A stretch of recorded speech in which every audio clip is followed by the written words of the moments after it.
Hey everyone, it's week 25, and thank you for tuning back in this week.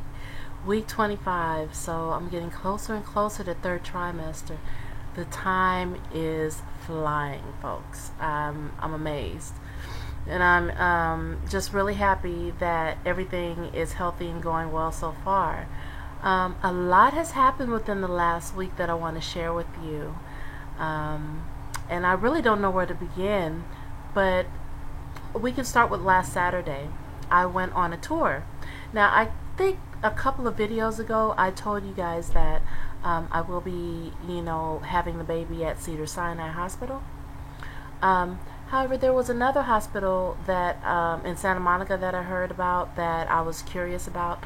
So I went to go tour that hospital. My oldest son and I went just to see what it was about. And I totally fell in love um, with this hospital um, for several reasons. It's smaller. It's in an area that's not as busy. For those of you who are in California and know about Cedars, you guys know that it is a pretty busy area, especially being around the Beverly Center. It's just a busy area.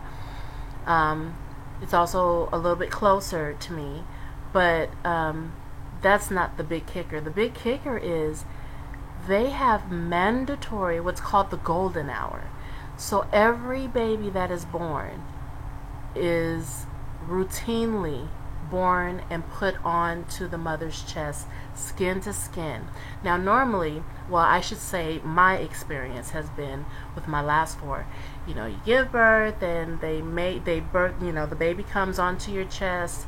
Um, you know, they cut the cord right away. Then they whisk the baby over to the warmer. Daddy goes over there.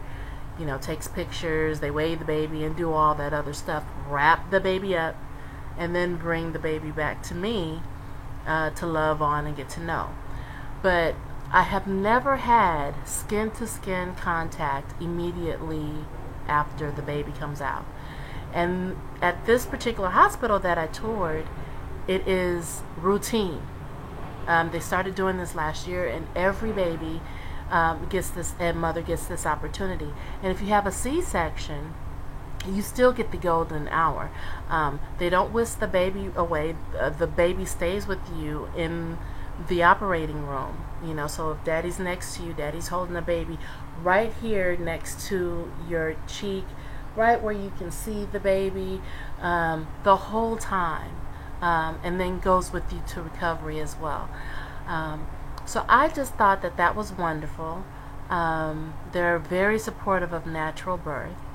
And so made the decision after I toured this place that this is where I want to have my baby. I want to have my baby at this hospital.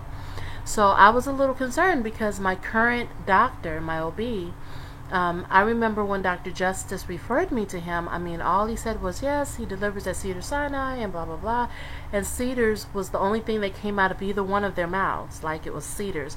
And if you go into the at Dr. Goslin's office, if you go into his any of his examining rooms, they have reading materials there. Well, they also have a stack of Cedars-Sinai pre-admission forms, and that's all you see.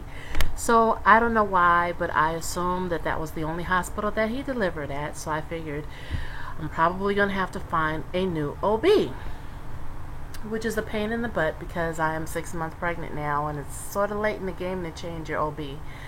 But I really want to have my baby at this hospital. So I'm looking around and calling and researching to see if there's a new OB that I can switch to. And I meditated on this a lot. And I remember going to bed on Monday evening. And when I woke up, I remember having a dream. And I dreamt that my husband said, did you bother calling Dr. Goslin's office and asking if he delivers there? It's sort of like a duh, that should have been the first thing I did, but I didn't do that. I just got so worked up. I started doing all this researching and calling and whatever. So what did I do? I pick up the phone and I call my doctor's office, and sure enough, he delivers there. Not only does he deliver there, but he delivers at one other hospital as well.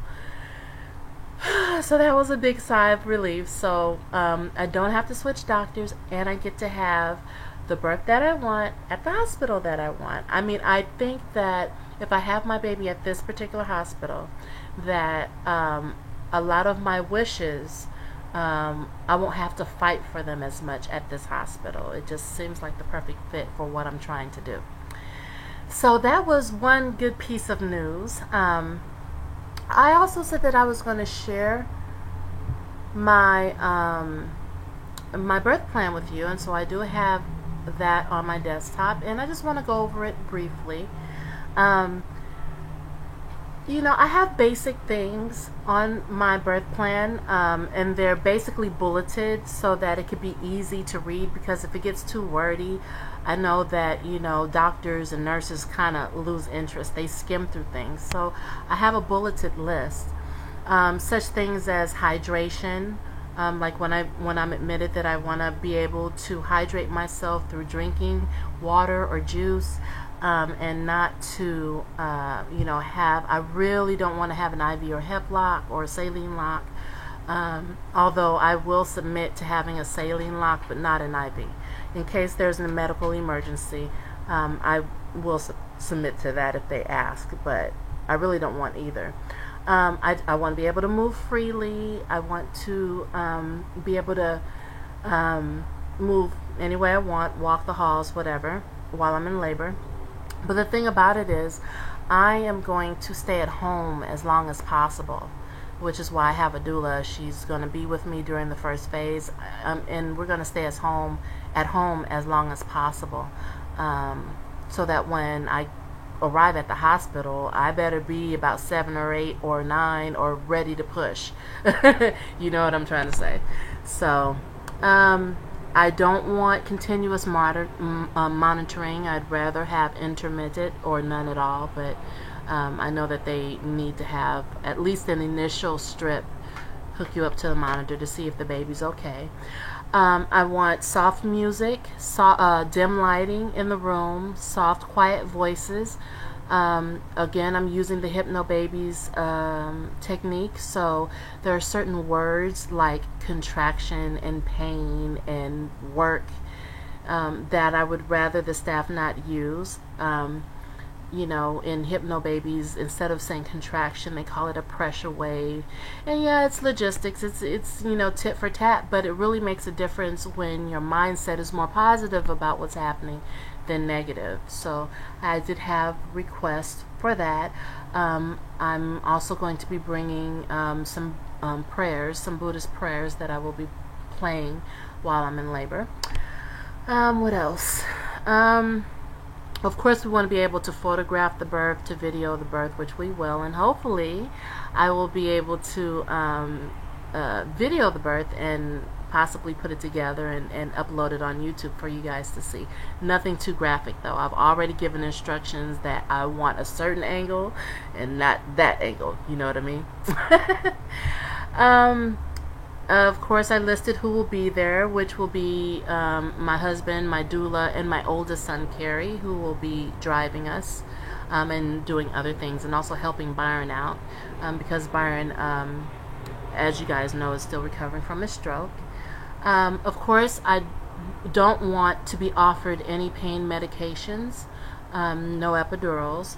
I really want to try to do this naturally. Let's see, anything else? Another beautiful thing about this hospital that I'm going to be at is that they don't feed your baby. And what I mean by that is they encourage breastfeeding. So they don't automatically give your baby formula or sugar water or whatever. If the baby happens to be in the nursery and not with you and the baby starts crying, guess what? They're bringing the baby to you because they really encourage breastfeeding. If you decide not to breastfeed, they do have formula, but you have to request it. They don't give you the samples of formula like other hospitals do, and I love that. I absolutely love it. So a lot of the specifics that are in my birth plan actually fall right in line with the policy at this hospital that I'm just raving about this hospital already. The rooms are wonderful, the hospital's clean, and since we're going to save money by not doing the water birth, we're going to take a little bit of that savings, get a deluxe room for 2 nights at the hospital, and take a limo home. My husband came up with that idea about the limo. I thought it was cute. We're doing it this time. There's some other things. This video may be a little bit longer this time because I did one other thing that that I'm so excited about. I'm starting to buy baby clothes for the baby.